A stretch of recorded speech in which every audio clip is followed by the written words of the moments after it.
I'm going to show you how to set up the second generation access controller on DSS Pro V8. So first thing we need to do is go to settings here, go to device, and then you can search for the device at the bottom here, click refresh. Sometimes it doesn't show up, and that's okay as long as you know it's on the network, which I do via the config tool here. It's already been initialized. If you haven't initialized the access controller, make sure that you do that first. So to add it manually, press the add button at the top here. Choose the add mode, set it by IP address if it's on the same network. Make sure you choose the device category as access control, and then put in the IP address of the device. And then make sure you put in the username and password, and then click add. Then it should try to connect to the access controller. It may take a few seconds or so. If it connects successfully, it'll go to the next page. Otherwise, it'll show an error. Connected successfully, so now we just name it. I'm just going to use the device model number. It shows it's a second generation access controller with 4 channels. Make sure that you set the time zone to the correct time zone for where you are. I'm Pacific time, so I'll click OK there, and then it will add the device. At first it'll show it as offline, and it'll say it's logging in. You need to click the refresh button at the top here until it says that it's online. It may take a few seconds until that happens, but once it connects and you hit refresh, it will go online and show a green dot. So now that it's added, we're going to create a user. We'll go back to the home screen, go to the person and vehicle info section, go to the person list here. I already have a person list called all persons. If you want to create a new one, you press plus there. I'm just going to add it to that. Press add at the top here to create a new user. Each user needs a unique ID. This one's auto-generated. I'm just going to keep that one. I'm going to name this user test. And then you can fill in any other info that you want to. But in this tutorial, we're just going to add a card. So to do that, click the arrows to the right of authentication info.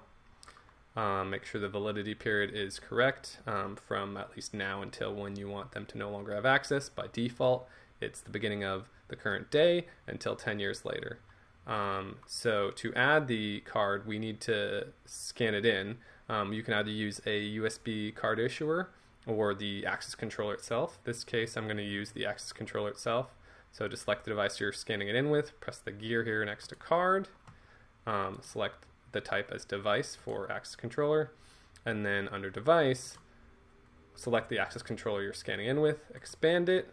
I'm going to scan it into the first door, so I press the arrow next to channel 1 and select reader 1, click OK, and then to add the card, press plus, and then once this is showing here, you can just scan the card in.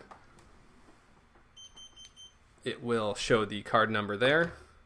Then you click the check mark to save that. Once it's saved, it'll show here. If you need to remove it, you can click delete there, or change it, press that button. Once it's added, you click OK at the bottom. Now I've created that user with that card. So now I need to create a door list. So I go back to the home screen and I go to access control, go to door groups, press the plus button at the top here, and I'm going to create a door group. I'm going to call this one all doors, and I'm going to select the access controller here, and I'm going to select all doors. You can set the time template here. By default, it's 24/7, but otherwise you can change it to any sets of times for any day of the week. And this is basically when people can scan their card in or type in their code to get access. Otherwise, any times out of that, they can't. So I'm just going to click add at the bottom to create that door group with all doors for all time period. And then I'm going to need to make an access permission group. So you click the access permission group there, press add at the top. I'm just going to call this staff. And then I add the door group to it. And I'm going to select the one that I created before called all doors, click OK.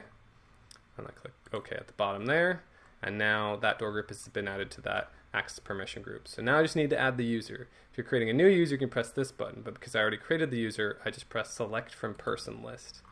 To select a whole list of people, you can do this section here, but I'm going to do that individual person. So I click add by person, check the box next to that one individual person, click OK, and that person has been added. Then now that I've added that person with that permission, it'll be pushed to the access controller. You should see at the top here that it'll be pushing it to it. If it doesn't, it should do it within a minute or so. So once you added the permission for that person, we're going to check to see that they have access. So we can close out of here, and we go to the home screen again. This time we're going to applications, and we're going to open access management. So here under access control and access control console, where you can see when people swipe in or use their password. So I'm going to look at just this one access controller by highlighting it here, and then I'm going to scan my card in,